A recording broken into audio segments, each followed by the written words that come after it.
Time for another book in this series by Andrea Beattie. There are lots of books in the series. Ada Twist, Scientist.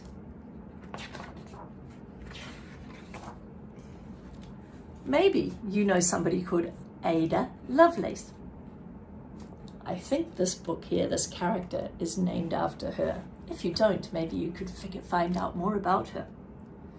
Ada Marie, said not a word till the day she turned 3. She bounced in her crib and she looked all around, observing the world, but not making a sound. She learned how to climb and made her big break with a trail of chaos left in her wake. She ran through the day, chasing each sound in sight, and didn't slow down till she conked out at night.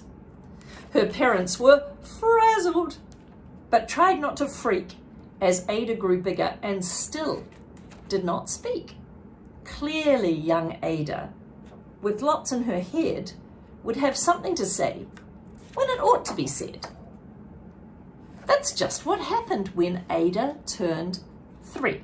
She tore through the house on a fact-finding spree and climbed up the clock just as high as she could. Her parents yelled, "Stop!"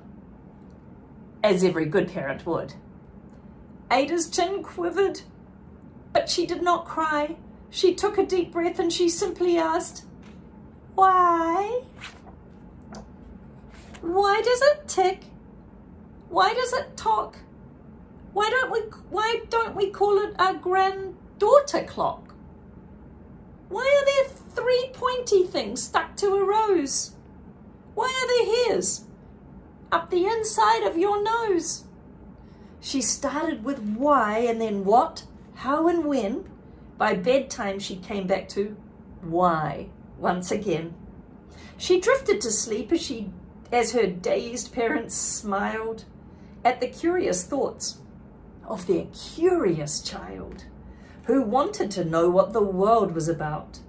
They kissed her and whispered, "You'll figure it out." Her parents kept up with this high-flying kid whose questions and chaos both grew as she did. Look at all her questions.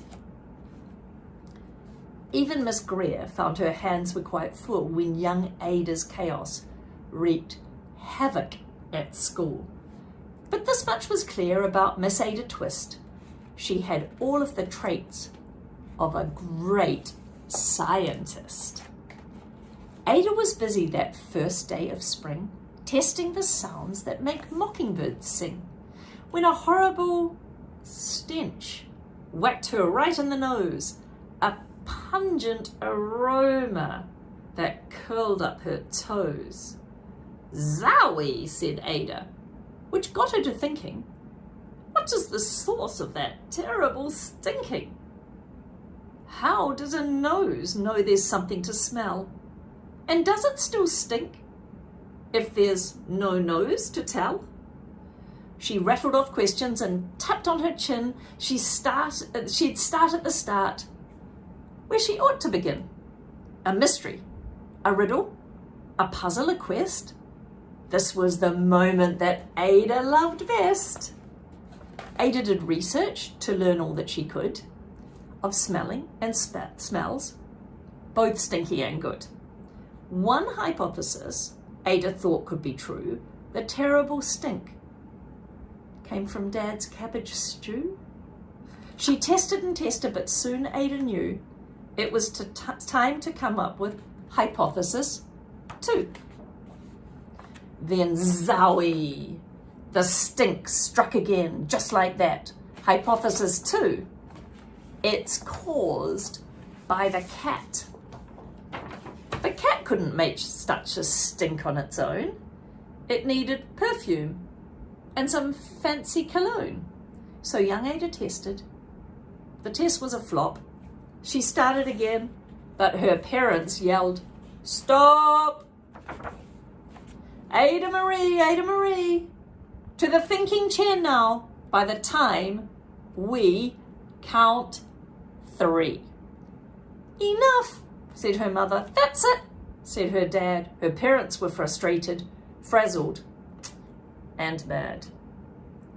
Why? Ada questioned. Her mother said no. Her father, what? Ada queried. Her father said, go. You've ruined our supper. You've made the cat stink. Enough with your questions, now sit there and think. She looked at her parents, her heart turned to goo. Poor Ada Twist didn't know what to do. She sat all alone, by herself in the hall, and Ada once more could say nothing at all. And so Ada sat, and she sat, and she sat, and she thought about science and Stu and the cat, and how her experiments made such a big mess. Does it have to be so? Is that part of success? Are messes a problem? And while she was thinking, what was the source of that terrible stinking? Ada Marie did what scientists do. She asked a small question, and then she asked two. And each one of those led to her to 3 questions or more, and some of those questions resulted in 4. As Ada got thinking, she really dug in. She scribbled her questions and tapped on her chin. She started at why, and then what, how, and when. And at the end of the hall, she reached why once again. Her parents calmed down